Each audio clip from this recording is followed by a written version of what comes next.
Hello guys, আমার দুষ্টু মিষ্টি বন্ধুরা। তো তোমরা সবাই কেমন আছো? আশা করি অনেক ভালো আছো। তো আমিও ভালো আছি।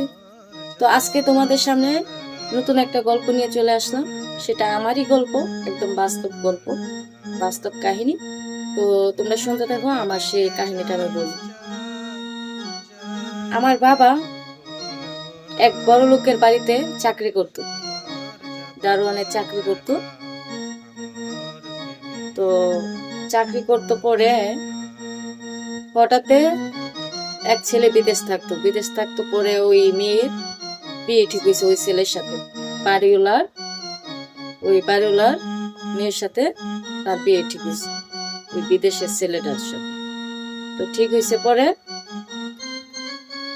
আমার আব্বু আমার আয়সা বলতেছে বাসায় রাত্রেবেলা যে আমি যে বাড়িতে চাকরি করি ওই বাড়িতে মালিকের মেয়ের তো বিয়ে ঠিক হয়েছে, তো আমরা সবাই দাওয়াত দিছি, তুইও যাইবি।